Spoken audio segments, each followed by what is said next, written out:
the smell of grass and leather. There were days when we'd play too. We'd cross the lines when the sun would shine and make our dreams come true. I had a glove on my hand and a girl in the stands. She stole my heart like a hit and run. It seems the world was so much simpler back then. We was just out there for fun. I pray for someone to hold your hand, and baseball in the summer, someone to walk with you when this world grows cold. Baseball in the summer, baseball in the summer.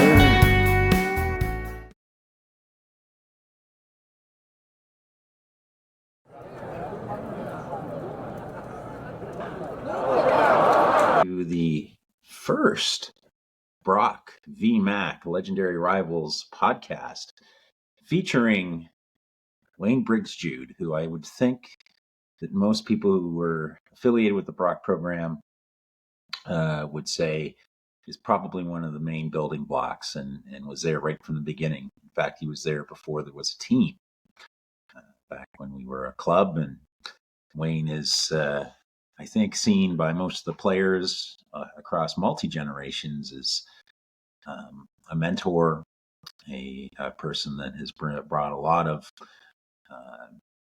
positivity and development to many people's lives. And I've always said that Wayne is kind of the unofficial mayor of St. Catharines. So welcome, Wayne Briggs Jude, to a Brock v. Mac podcast celebrating almost 30 years of Brock and McMaster baseball. Thanks, Mike. Glad to be here. Yeah. So, Wayne, what have you been up to of late? Just interesting to get caught up with where you are today. I understand you're back from traveling a little bit. Give us a PG-13 of what you've been up to. Well, retired in September 2018 from General Motors and started a part-time job at the gym, so it just allows me to travel. Still heavily involved with minor hockey here as an OMHA convener and ice scheduler for the AAA and AA single A organizations within St. Catharines. Still umpire baseball in the summertime, so try to stay as busy as it is and trying to do, like I say, a little bit of traveling and see a lot of the world. Well, it sounds like you could host your own reality show, which is great. So Wayne, tell me a little bit about your involvement with sports. I think this is a really good starting point for our conversation today. Is you've always been very involved in sports, whether it has been as a coach or as an official or as in management of some sort. Did that start as a passion as a kid, or is this something you've always just kind of gravitated towards? Yeah, what I can remember is, playing for the baseball part of it. A bunch of us were in high school. We see an ad in the paper looking for some host league baseball coaches within St. Catharines minor baseball. I believe it was grade 11 or grade 12. So we said, yeah, let's give it a try. And that's how the involvement in baseball got started. And it just continued there a couple of years in house league and started coaching, as it was called in those days, the Pee Wee division. Now it's the U13 division. And just moved forward there. And hockey, I was in junior B and somebody asked me to be an assistant coach within St. Catharines Minor Hockey Association, and it just developed there into becoming a head coach into the AAA program, and that led to meeting yourself and heading into the Brock program. Well, many years later. Yeah, it's many years now. Kind of see if it feels like a lifetime ago. I had a head of hair when we were playing at Brock, but so I'll for those people who don't know, I think it's important to understand that really out of the original coaching staff, you were the first one on board. And it came out of a recommendation from Lynn Littleboy, who was the president of St. Catharines Minor Baseball, said we should talk to you right away. And you were one of three coaches that we brought in to help with what we like to refer to as the first indoor workouts before there was a Coach McRae or a Coach Lounsbury or Coach Topping or Coach Kemp. What do you remember about, it's just a couple of kids coming from the university talking about, a baseball program that didn't exist in a league that only had 4 teams nationally at that time.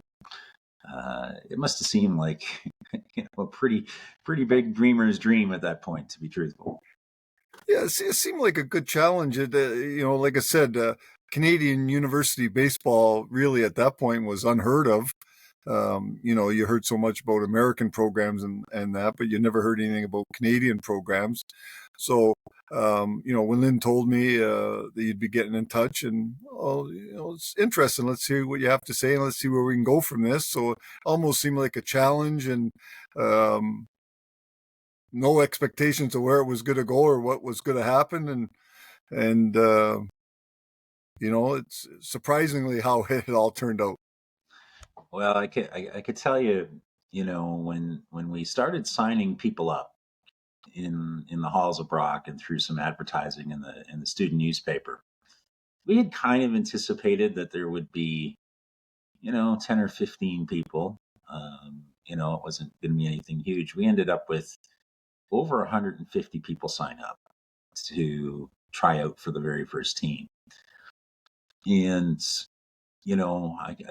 those first sessions that didn't involve people being recruited in or anything like that, we ended up with several Hall of Fame players out of that scenario. And the core of the team was really driven by people who were already attending Brock. And so their first exposure to a coach would have been to you, or to a gentleman named Bob Cardis, who was a coach in Welland with the junior team. And, I think it's really interesting, trying to get the perspective of, a coach looking at no expectation, no understanding of what kind of talent we had, and understanding that we had just such immense interest. We had all kinds of shapes and sizes of people that came out for the team in those initial gym workouts. Oh, definitely. Again, no idea what to expect, and some of the names you remember that coming out, in the spring. I'm going to guess that's the spring of '95. That made our team in the fall of '95. There was some surprising talent that was going to Brock with no baseball team there at that point. Yeah, I think what I remember most is Colin Tyler. We had these indoor balls we had to use for batting practice, and Colin Tyler destroyed most of them because he would barrel it up on the bat so often. And I think one of my other favorite stories was Todd Nye, who we will talk about later. But Todd, who came as a catcher, was a big, huge guy. He was about 6'4" and about 210 pounds, maybe 205 at the time, 210. He was a bat catcher but no one could see him being a bat catcher at that size. It was hard. We had some really great catching talent already coming, but he had such a great attitude. It stood out that you guys approached him eventually with the idea of becoming a pitcher, which I think is one of the coolest stories ever. Todd's story would make for a good movie. Let's go back a bit. Definitely. So we there were some obvious advantages for Brock. There was a great stadium. The Blue Jays at that time had a single A affiliate called the Stompers playing at Community Park, and no football team, obviously, at Brock, and the proximity to the border. How did the program change when Coach Mike McRae came into the mix? How did that change as far as your involvement as a coach? Not much. We were waiting for Mike to. He was involved with an American program at the time, and he had to fulfill his contract over there. So we were waiting for it to be official here. And I had known Mike a little bit from his playing days when I see him throughout the region. So when it became official, I basically said, we get together for a talk, and I, explained to him that, it's your team. It's your right to pick your assistant coaches, and I'm there to help out if you want me. And if you want to go another direction, you'll still be a major supporter of the program. And he had asked me to stay on as assistant coach, and that's how I stayed on and became involved more so in the program. Was it, it's funny, you have a different perspective, as a player for Mike. He was kind of hard on us sometimes, truthfully, there were times. And I think the assistant coaches were all seen as people we would confide in when Mike would be, giving us the gears. And I know that was the case with myself and Coach Topping, the pitching coach. Tell what are your memories of the I'll name the coaches off one by one because they all have their own interesting story. But we'll start with Coach McRae. Any really interesting memories from that first year in terms of how Mike organized things and his drive and determination? He's, in my estimation, a very organized gentleman for sure, driven.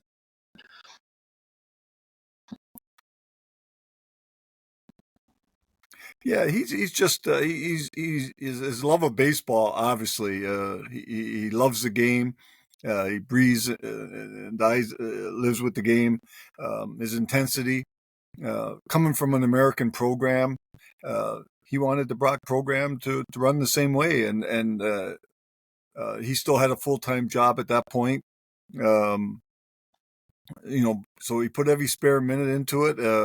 You just learn so much from him, and look where it's taken him today. So, and look where that was the cornerstone of the start of the Brock program, and then followed in his footsteps.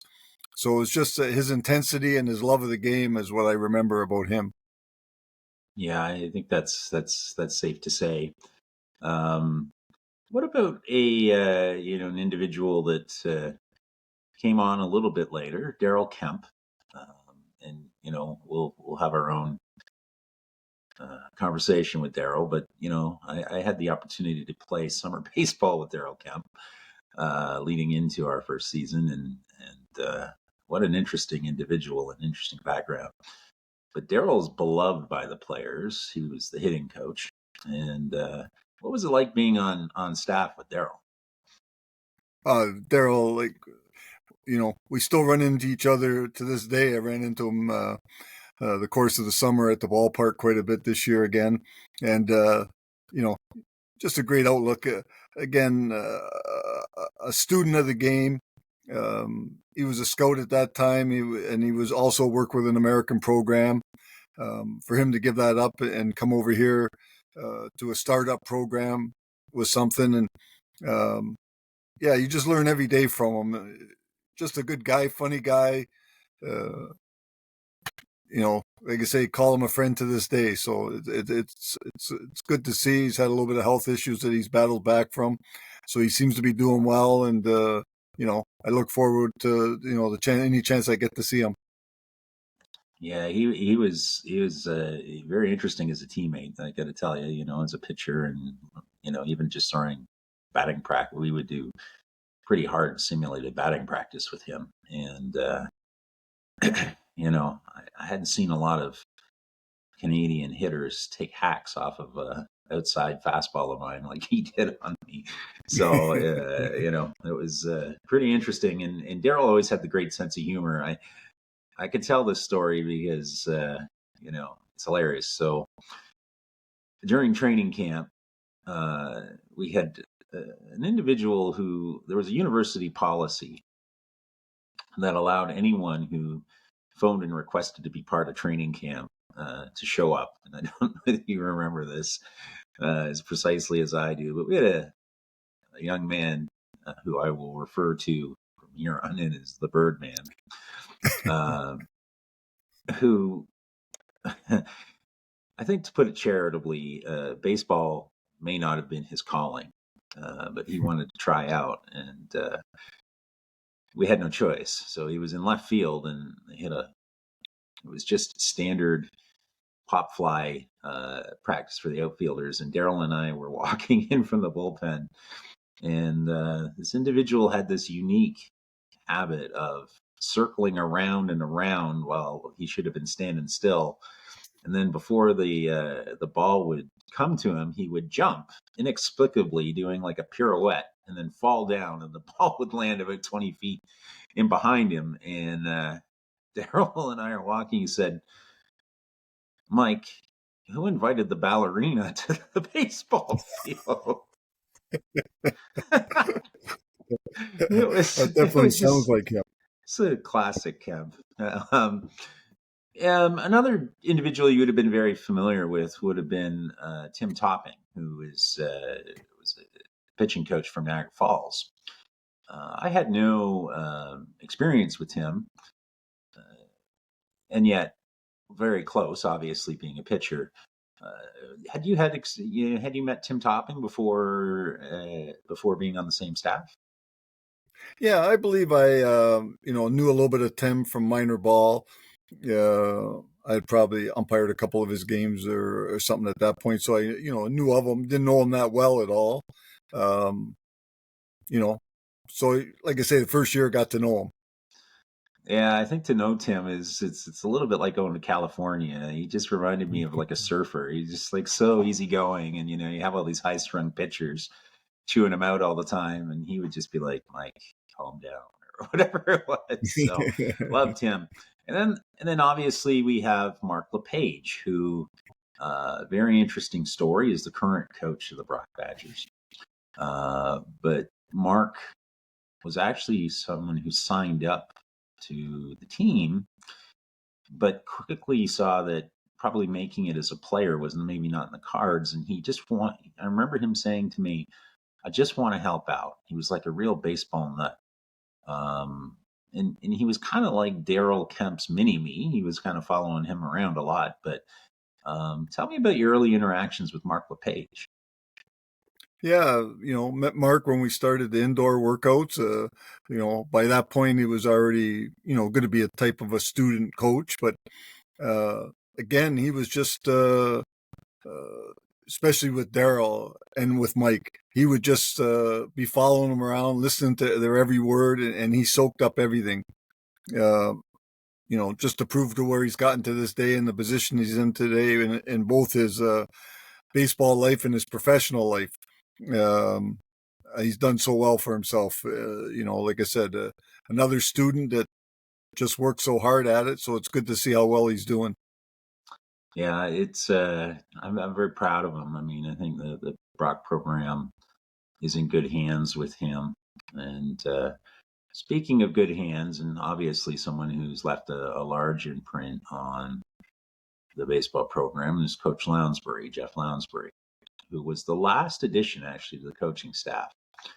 And I have this hilarious Jeff Lounsbury story to tell, and I don't know whether to crack it out in front of him or I think with you and I can laugh about it a little bit more.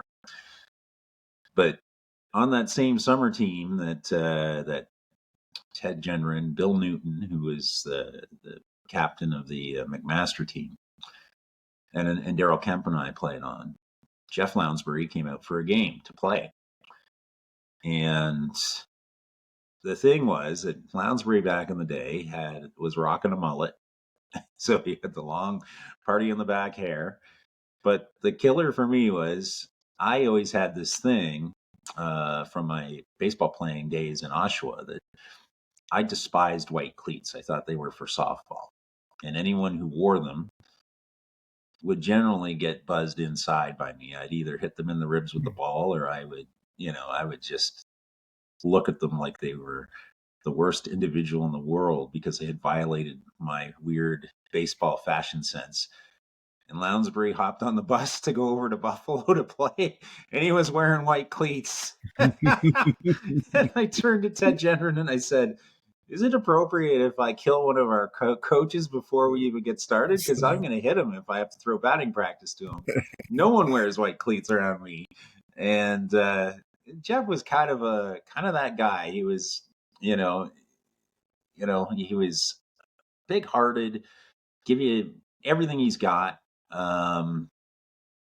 But always was just a little bit, just a little bit interesting from the point of view he was coming from. And so tell me about Jeff. And Jeff had, just his legacy is a huge one for Brock, because he was just there and set a really great standard for excellence. Yeah, he was good friends with Mike, and then coached minor ball in Niagara Falls with Mike. So I had never really met him before he came on Brock, but I knew the name. And after the first year, with Mike moving on, Jeff stepped forward to become the next head coach. And again, he loved the game. He loved being involved with the Brock program. And he moved he kept the program going in the direction McRae was running it, and proves where it is at today, that the job he did with the program. Yeah, and Jeff has also battled some pretty severe health issues, and done so with strength and a lot of dignity, and I have all the time in the world for that. And it's university, I think, has a lot of equity in understanding the contributions of these folks. So, I think that's important. Yeah, Jeff Lounsbury, last coach in, first in our hearts, maybe. I don't know. So Wayne, tell me a little bit about what your role was predominantly with the first year team, and the players you would have had more exposure to working with. Yeah, first year team, I was a first base coach. Worked a little bit with the outfielders in practice. A little bit of everything, but that was mainly where I was doing most of my work. Yeah, that outfield's going to make any coach look smart. Just letting you know that. Easily. So, a really interesting cast of characters. In terms of the first ever team that was fielded by Brock. I think it's safe to say there were a lot of leadership types in there. There were some really quality human beings, and I think everyone, even the smallest person, because I say all the time, Mark Kasoyan, might be, I don't know, he's 5'6", 5'7" little guy. He played the infield, but Mark may have been one of the funniest guys I ever met. You got any really interesting interactions with the players that you can recall that kind of bring a smile to your face every so once in a while when you think about it? Yeah, 15 or so years, everything starts to blend together. Especially when it's been 15 years since probably the last time I stepped on the field for Brock. So, just remember a lot of the van trips back then. We didn't travel first class by bus like they do now. We either went by car, or we had to pick up vans, and we picked the players up in the vans. And yeah, probably the most interesting, was that long ride home from Montreal after the first national championship. It was almost like the old graveyard flights now. We left there like 11 o'clock in Montreal and drove all night to get back to St. Catharines in the morning. So it's just interesting being around them. Probably anything I can remember, we probably can't bring up or talk about. So, yeah. Well, it's probably an X-rated or blue version of these podcasts that we could do with some of the players, but it's the one thing that I do remember is there's a couple things that stand out for me. One was Rob Green, who I still have a relationship with. Pitching at the Nationals, Rob got hit with a line drive in the ribs, and I've never seen anyone hit that hard with a line drive in my life. And of course, Rob Green is the guy that collapses, but gets up and throws the guy out at first base and then collapses again. Only Rob Green is capable of that. The rest of us would have been dead. Rob pitched that entire year with a torn rotator cuff, which, a lot of us can handle playing when you're feeling good or that you're physically sound. I don't know how many of us have the mental capacity to perform at such a high level when you're not. And he couldn't have felt good all year. And I've talked to him about that many, many times. I've said to him, it was easy for me to go out and have a good year because there was nothing wrong with me. I was, physically at one of my peaks, probably. So I've always admired Rob's courage, for example, or Chris Peters and his sense of humor. I remember him imitating Jeff Lounsbury right in front of Jeff Lounsbury in a clubhouse once. So, interesting group of characters. I think the journey to get to Montreal was really interesting to me. So, Wayne, I think one of the more interesting things about that first year Brock team is we won a lot of games, and a lot of games in a row at a certain point. And we would win some games in the warm-up just with the infield-outfield drill because our outfielders would intimidate the other team by the way they would throw through the bases. You remember what that was like, watching Andy Tinish, Rick Bottomley, and Darrell Houston throw through the bases? Because it was something to see. Even as a pitcher, I was like, man, no one can, they're going to gun people out at first base that headed to the outfield. Yeah, no, it was, again, from the sidelines watching them, I was no different than you or the other team, looking at, wow, we have to be careful on the base pass when we're running against this team. So, it would change other team strategies, I think, at times. Yeah, it is the one thing I do remember. And I played on some, some high-end teams for sure. And I had never seen an outfield with that collective ability to throw, never mind run and do the rest of it. So it was pretty unbelievable. So, in that first year, our main rivals were the U of T Blues and the McMaster Marauders. We were the three teams fighting it out to go to the Nationals from the Ontario division at the time. SEBA, which was a combination of colleges and universities playing baseball, had expanded. It had almost tripled in size from one year to the next. And, the McMaster games were always really interesting because my best friend, best man at my wedding, Brad Reeson, may he rest in peace, was a star player on McMaster. And so I was always dying to get to pitch against McMaster. I never got to do it, but they had a pretty good program with Don Graves as the coach and Bill Newton, who was a Niagara Falls native, and other great players there. What do you remember about, specifically the U of T Blues and the McMaster games? They were really the only ones in Canada at that point where we lined up. Well, those were just, great rivalry games. Every game was close. I remember, I think the first time we played McMaster, they didn't play at Bernie Arbor at that time. They played at the small park just off Bernie Arbor. October day was cold. They were just good games, high intensity.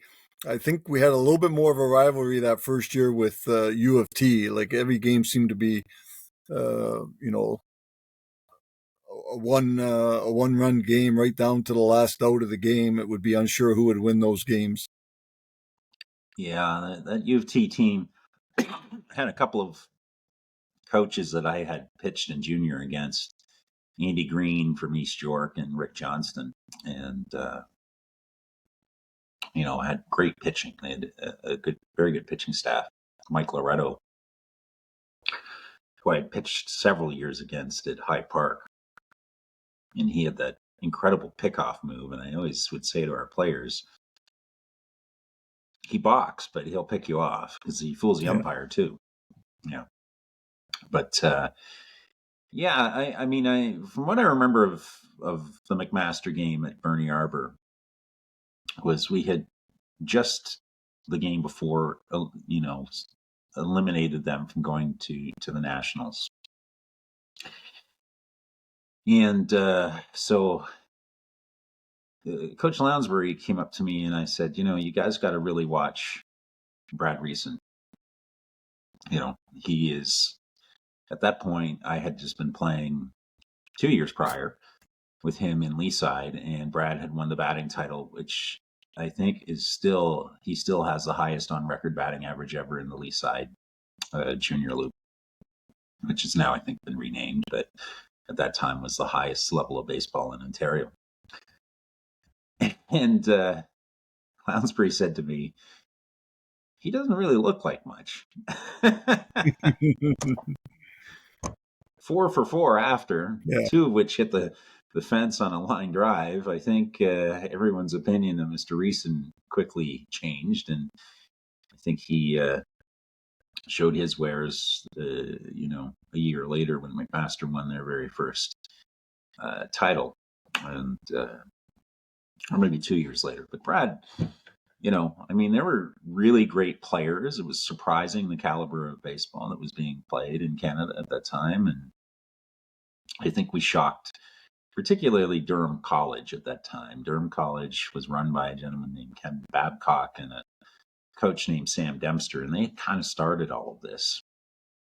And I don't think they thought that all of a sudden they were going to be dealing with teams that were coming in and beating them fairly routinely, but they had a hard time keeping up in those early years. And, I think it was because we attracted way more talent than we thought we would be capable of doing. And so the very interesting times. I want to highlight, one of the reasons we're doing the Brock v. McMaster reunion game is to establish to help fund a couple of scholarships. One is for McMaster and Brad Reason, who passed away from colon cancer about 7 years ago now. But the one at Brock is not a memorial scholarship. It's an inspirational scholarship for a gentleman that played on our first year team named Todd Nye. Wayne, what can you tell me about Todd in your memories of Todd? Yeah, like I said, I didn't have a lot of dealings with Todd, and trying to remember everything, other than, I'm sure you'll get into it in a minute, exactly what happened and why this scholarship is going to come about. But just seemed like a nice guy. He was asked to change positions. All of a sudden became a pitcher. He worked hard. He earned his spot on the team. It was just a good feel-good story. Yeah, I and I had maybe a little more close dealings with Todd than other folks, as he billeted in my house during training camp. We had five players that had to billet, and you guys being so great, you cut the other 4 ones. So when I came home from cut down day, it was like a funeral parlor. But Todd was one of the best attitudes I've ever seen from the early days of the gym workouts. He would volunteer to stay to pick up the equipment. He was positive and supportive of everybody, and he still is. He's a principal and an educator, and one of his children go to Brock now. And I've never seen a more positive attitude and a more what can I do kind of attitude on anyone other than maybe Jesse Dixon in a long time. And we'll get a chance to speak to Todd and get caught up with Todd, and his story is one of the most incredible ones, and one of the main motivators for the continuation and in the growth and development of the program are things like Todd, where you have someone that faces adversity that only life can bring into people's front view mirror. And, we'll touch on it a little bit later, but I think the reason we're establishing the scholarship is because Todd didn't let it get him down. He's gone on to live a great life, and he was just he was such a teammate right through all of it. And, it's very few things, bring me to a point of emotion. I think most people that have seen me on a pitching mound know that I have a Jekyll and Hyde personality. Off of it, I'm pretty laid back.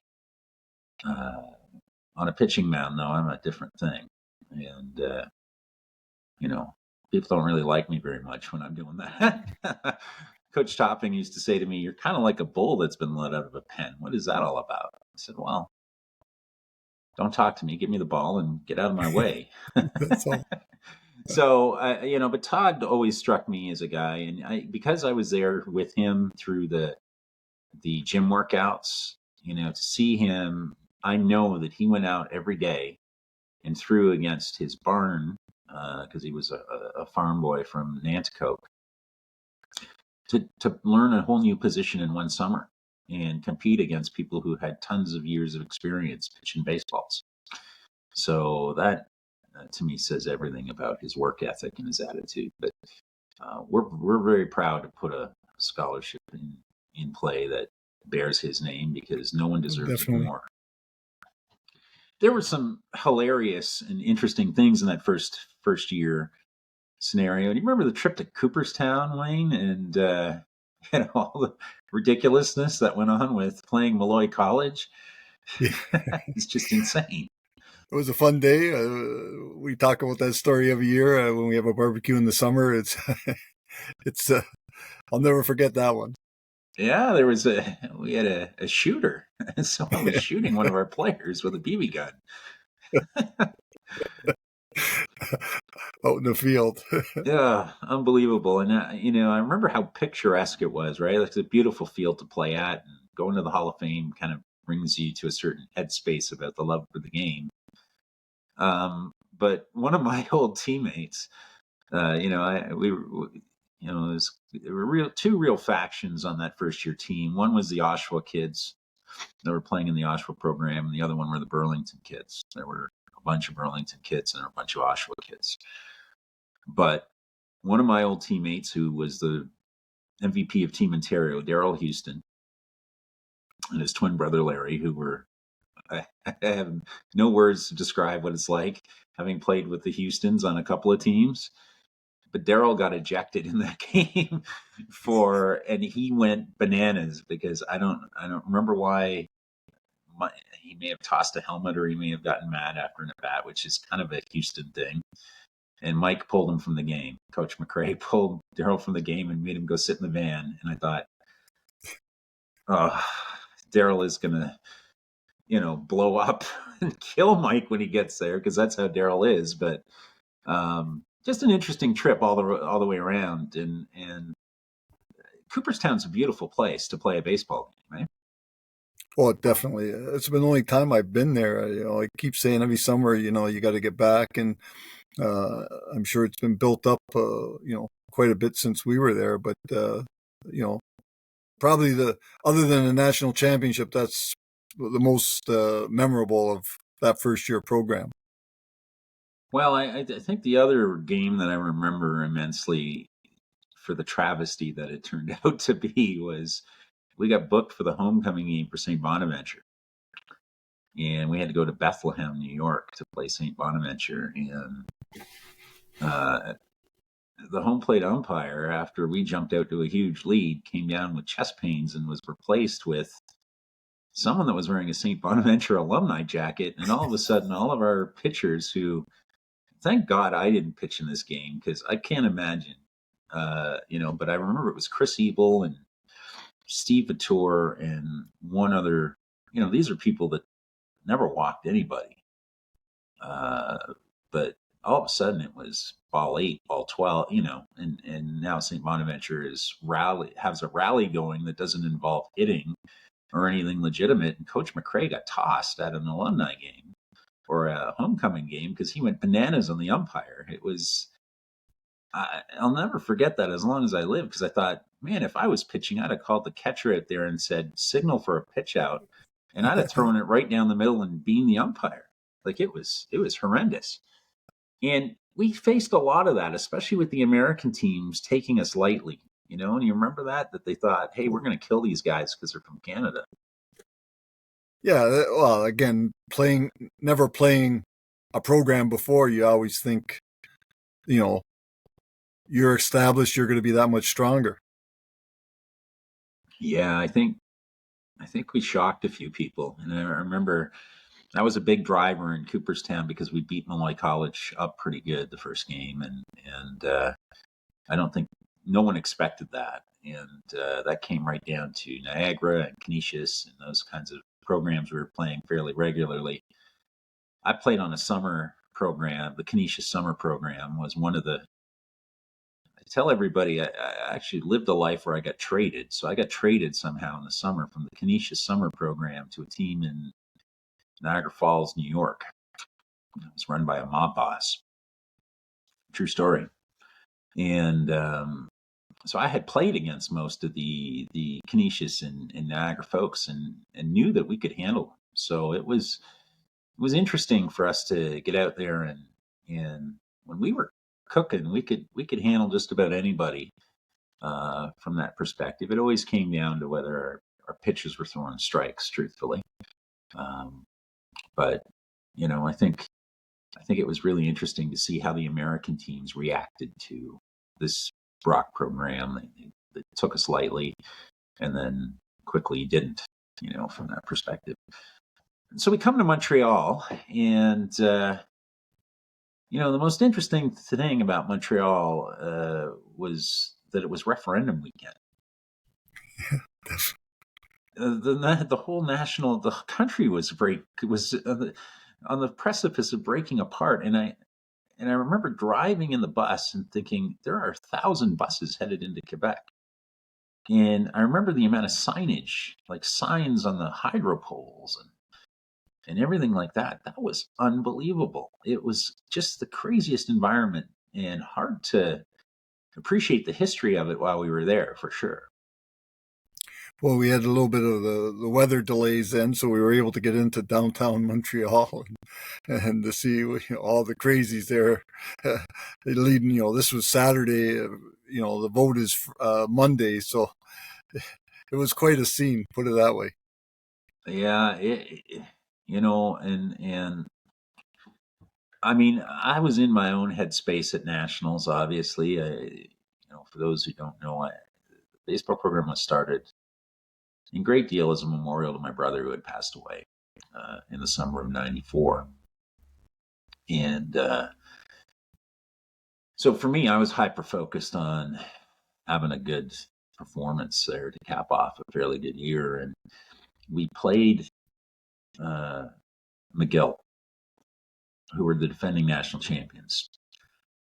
And their coach, John Elias, was a Expo scout and a big legendary figure in Montreal sports, never mind being the coach of the McGill team. But I had a teammate that was on McGill from Oshawa, a guy who'd been cut from Oshawa, actually. And he said something to John Elias. So Wayne, most people don't know this, but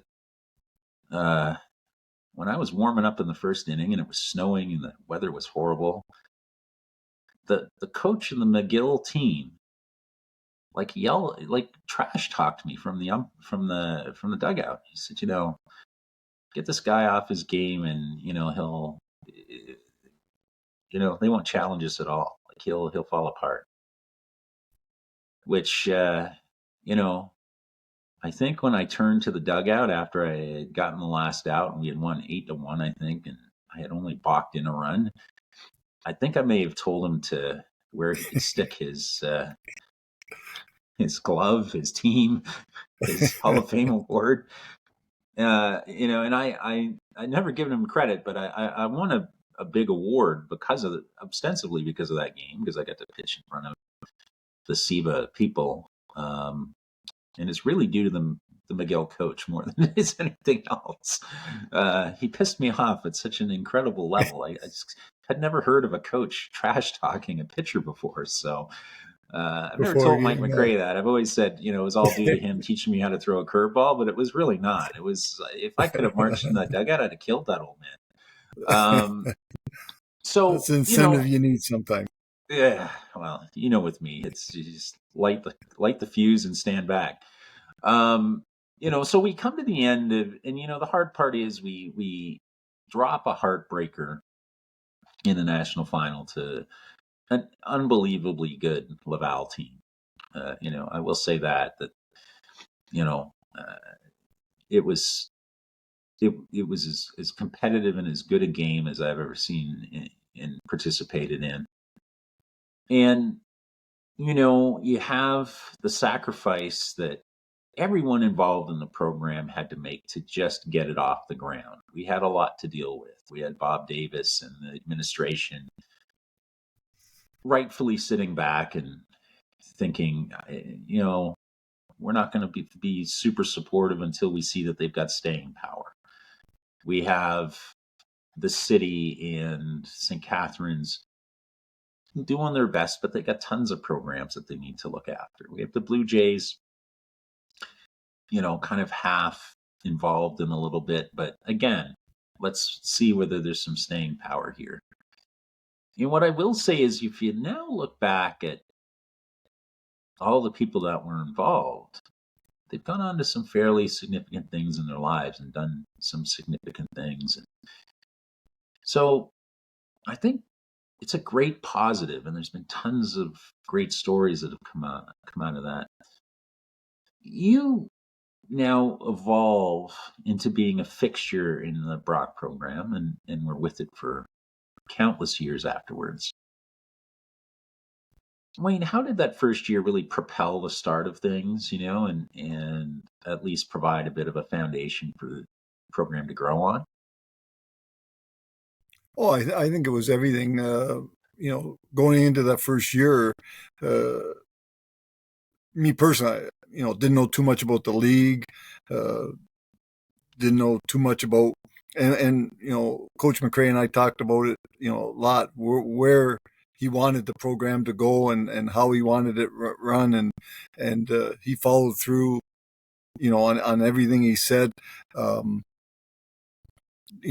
to go and to where the league has come now, where there's been players drafted from the league, and and it gives other student athletes an option if they didn't want to go the American route, or American schools weren't interested in them, to stay in Canada and continue playing, a sport they love to play, right? So, um, it was all, the league had, like I said, started maybe before that, but really 95 it was the first full year, and the league really took off from there, with the OUA involvement now, with it becoming an OUA sport. Yeah, and you look at the legacy of great people that it is produced. I think that's really interesting. So, you get through a year of coaching with with our merry band of coaches who are all um, very committed. And the thing that I will always point out is, these positions weren't paid, volunteer, and you go on, and the Brock programs really sets a standard for excellence. There's championships, lots of those. There's a legacy of winning. There haven't been very many years where Brock hasn't posted a winning or a very dominant record. And some of the elements that make for a great program are there. What was it built on? Kinds of people it produces. How it's viewed by the campus and community is really interesting to me. There is no football program at Brock, and really I think baseball, it's safe to say, maybe running neck and neck with basketball and wrestling and probably rowing at least in the St. Catharines community, is very high profile compared to other campuses where it has a hard time getting out from under the shadow of football, for example. Like it's tough at Western, or it's tougher at McMaster, where they have a football team that takes up a lot of sunshine. Um, you know, almost 30 years later, Wayne, I see that the program's got room to just continue to blossom. I think we all kind of think at some point there should be a field on campus, right? An ideal situation, that's would be perfect. I don't know the last time you've been through the Brock campus, but it's kind of expanded. I get up there a little bit now because I go to Canada Summer Games Park, and even myself, I just can't believe, from '95, and even today, I had a coffee with a buddy that went to the school there in '77, and we his graduating class of phys ed then was 20 students. So it's just look how far that this school has come. I don't know what the registration is now, but it's probably 20,000 students going there.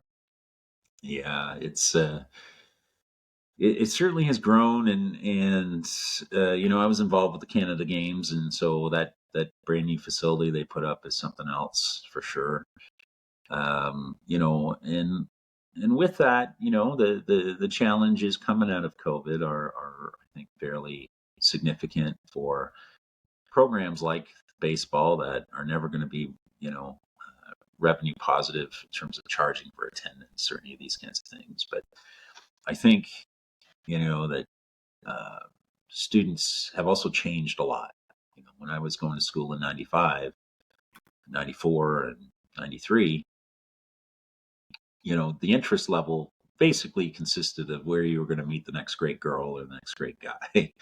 uh, but today's generation is a lot more diverse in how they go about these things. So they attend a lot more different sports. They will come to see the games. Basketball games are really well attended. They weren't as well attended when I was going to school because people understand that there's a diversity of interest in the baseball games. I think are great, especially if you're seeing American competition come in, if you're seeing your great rivals, in this case, McMaster's just up the road, or, I know they had quite a rivalry with Laurier there for a while, and Coach Lounsbury was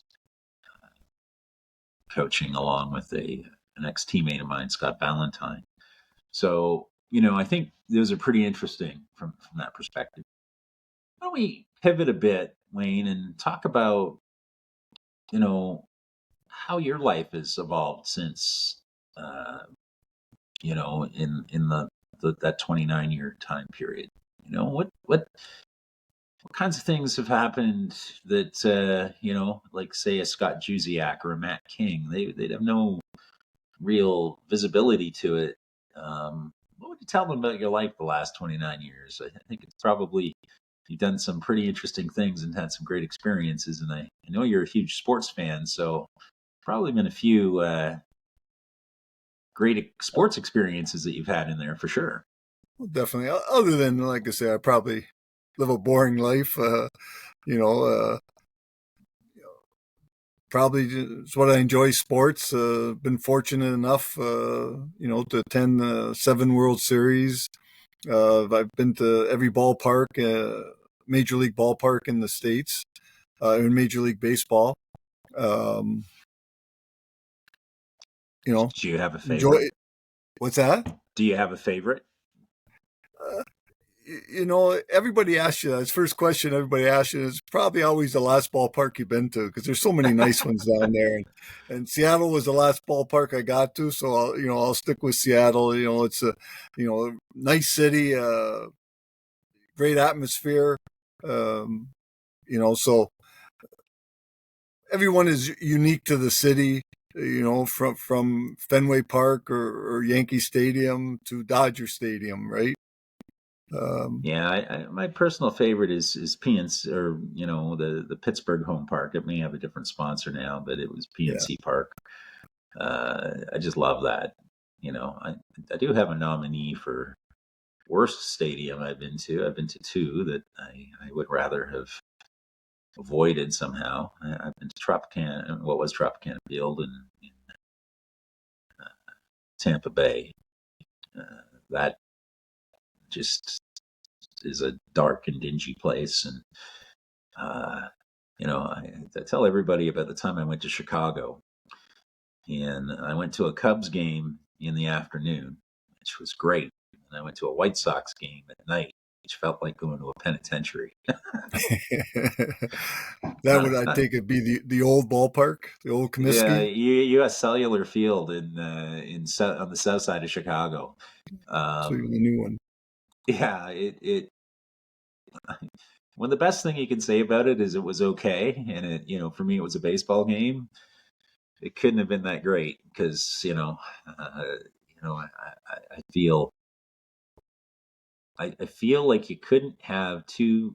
You have New York. You've got the Mets and the Yankees, and I've been to New Yankee Stadium, and it's great.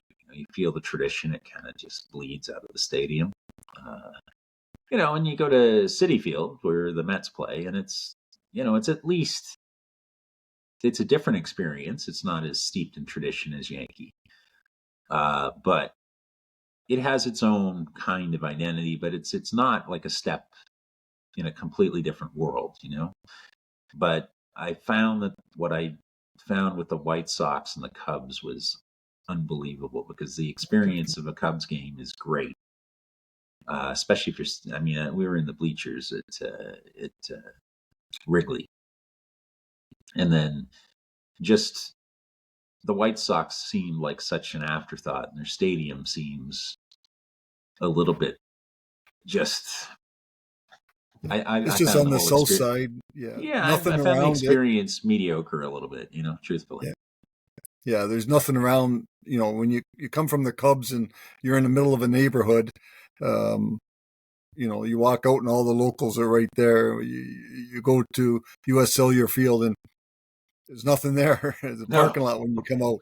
You walk over to the subway. That's all there is there. So yeah, you know, it wasn't. definitely as a park, it's nice, but as an atmosphere, it's absolutely Yeah, it's nothing there. probably. I haven't been to Arizona. I have a few parks I Mm. haven't been to, but uh, we did a memorial trip for Brad Reason. We went to. He was a big Cardinals fan, so we went to St. Louis with a bunch of us, and really interesting. Surrounding the ballpark in St. Louis, I will say it's like a shrine to baseball. It's got a Big museum. time. I found that was interesting. We went to see the Jays play, and managed to see an NHL playoff game because it got rained out on Saturday. So it was pretty cool trip from that perspective. So those are great. Um, 7 World Series. That's a lot. You should just be a journalist. Well, it's an experience. Yeah, we enjoyed every minute of it. Absolutely. Um, so tell me a little bit about you're a big sports fan. Do you run into a lot of the ex players from the Brock team, or a lot of them stay in touch? And it's not exclusive to the first year. I mean, all the way through, and there's been hundreds of players that you've Yeah, touched. Do they stay in touch and see you quite often? I see, like I say, the ones that are still in the city. The Michael Kemps, Ryan Villers, uh, those type players I see quite often on the ball field this summer. Ran into Dan Locke. He was coaching a Toronto team that was down here for a tournament. Um, so you run into a few that way. Uh, we have a little get together every year. Run into a few more players this year. Jess Dixon and Colin Tyler and Chris Grucci come down. So first time in a while I've seen them. So it was great to see them again. So uh, Grucci's kids played hockey against mine. So we had we would stand in the arena, and these two big, tall dudes watching kids scrap it out on the ice. It was hilarious for many years. While we would, the amazing thing is when you're a competitive athlete, you tend to become very laid back as a spectator of your kids because you know what it's like being out there, and you don't want your parents screaming at the umpiring or the refereeing and the carrying on like crazies in the stands. So Chris and I would just really be very laid back, but always always a little bit leery of just how parents would carry on probably on occasion. I don't ever recall there being crazy fans at Brock games. Truthfully, We had good fans at Brock. We had good support of the students, and over the years, it's gotten more popular. Yeah, I still have somewhere. It might be hanging on my wall here. I still have one of those original T-shirts that we used as a fundraiser. The car raffle that Jess let us do. We had to do some unusual things to stay afloat. So, Wayne, I think we've got a great event that's coming up. Obviously, at the end of September of this year, we're going to be doing a number of things that kind of highlight the programs, the people that were in it, and raise some money and do some fun things. There'll be a concert. There'll be a film night. Be some round tables. Everyone will kind of get caught up with each other. Um, it's it's maybe some of the more unusual people that you might be looking forward to seeing again. Is there anyone that's kind of caught your interest and thought, man, I wonder what that person's up to? Uh, Good question. In the last couple of years where we've had some phone conversations, and planning this, you brought up a lot of names back then that I probably had forgotten about. I'm just trying to think off the top of my head now who, most of what we talked about. I'll just wait to hear the names and get a chance to talk to everybody when, if they can make it to St. Catharines in September. Yeah, it's funny when I talk to Matt King. Now, I use Matt King as a really interesting example. So Matt was a third string catcher. Didn't get a lot of at bats, but he always had to handle catching bullpen sessions, which is hard on your knees. And God, if if the pitcher's wild and warm up, and we had some guys like Ron Strow who were horrendous in warm up a lot of the time. They would beat the hell out of the catcher.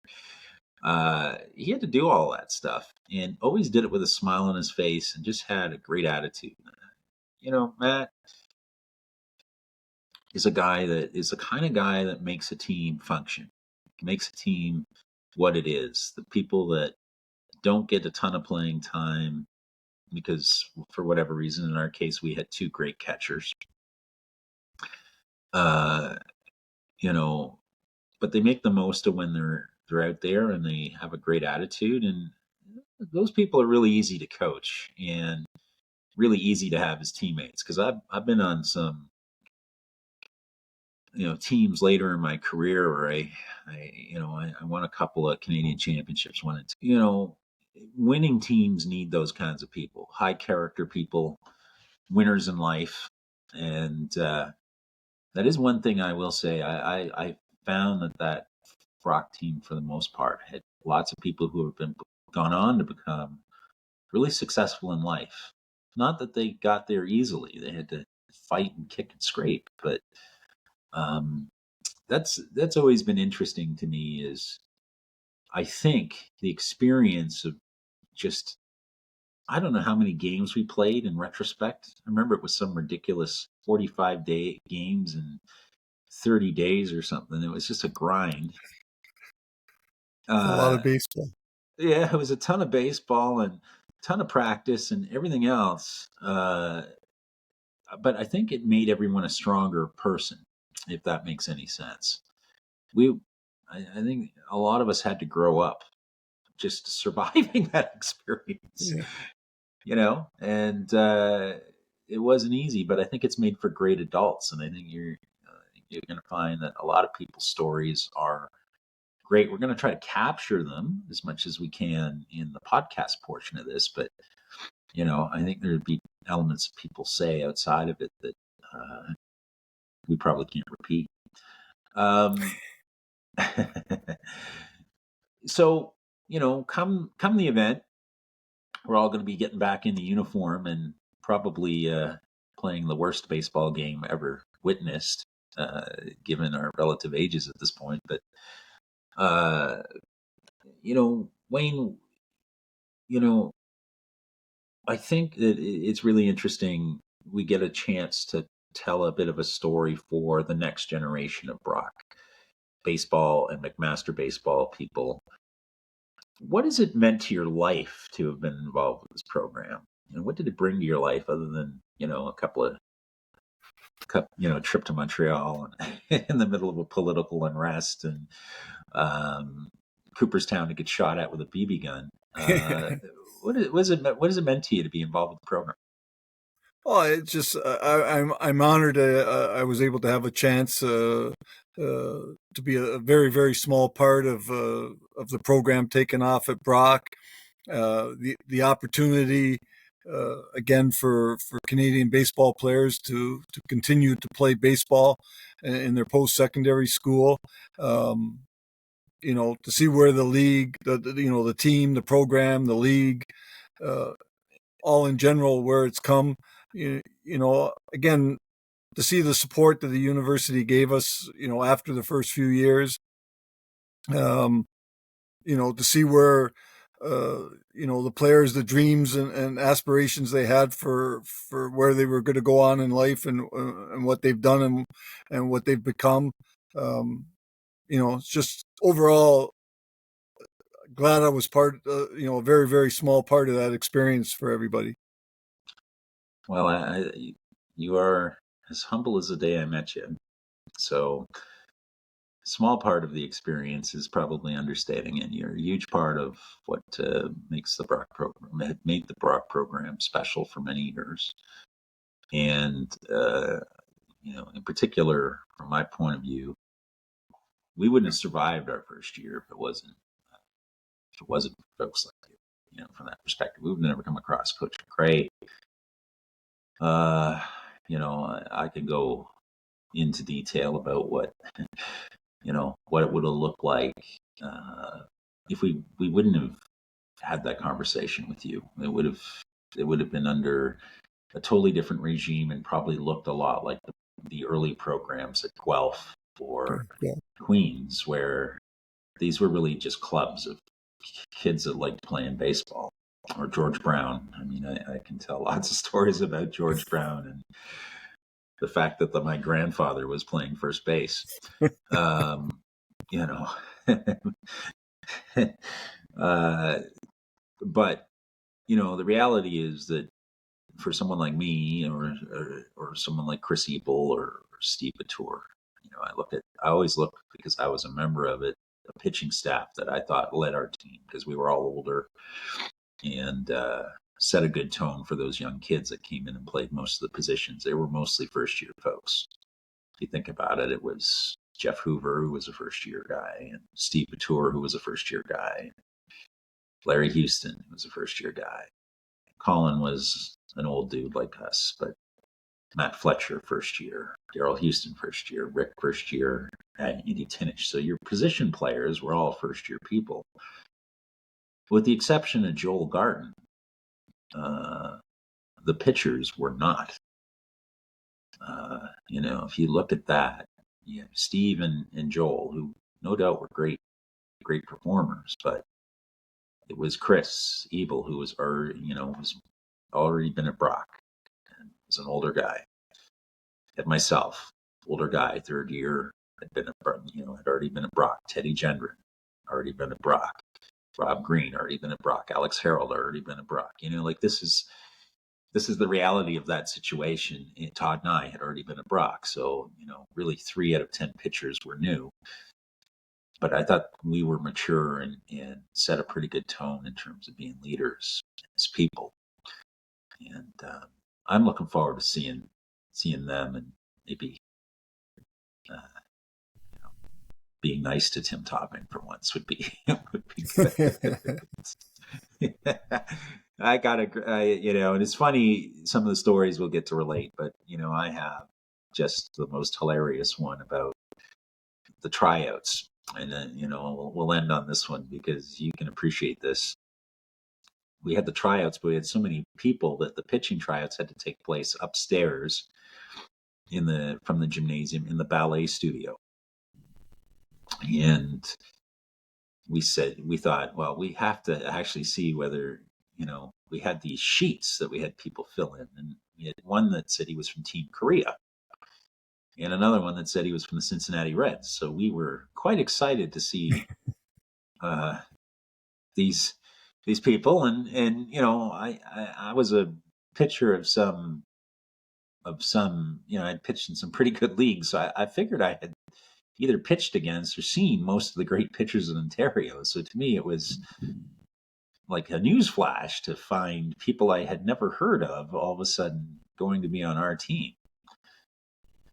But the key thing was we had to use actual baseballs. And so we brought a couple of the catchers up and said, all right, everyone's going to throw to a catcher here. We have these plates, and I'm going to stand with the pitching coach and we're going to get a look. So Team Korea, I remember his name, but I won't single him out. He wound up, and he had the most god-awful, ungangly mechanics I've ever seen in my life, and he missed the catcher by 6 feet and threw it right through the wall, like right through the paneling in the thing, and left a hole, like a baseball-sized hole. I said, that wasn't anywhere close, and, can you hit the catcher? He's like, yeah, just give me another shot. And so he wound up and he did it again, and he missed by 3 feet and threw it through the wall again. So we had 2 or 3 holes through the ballet wall. And I'm like, oh, all right, enough. You're out. Team Korea is probably. We might need to have a chat with him. So we talked to him, and he was on Team Korea when he was 8. So this explains it. He'd gone on to a really good athletic career, actually, as a badminton player. It explained why he could throw the ball 100 miles an hour, but no sense of where it was going. Well, the problem was we put these holes all in the ballerina wall, the ballet studio. And the very next morning at 8:00 in the morning, I get a call, and it's Bob Davis. He said, I need you guys to come in here, right away. The situation's very serious.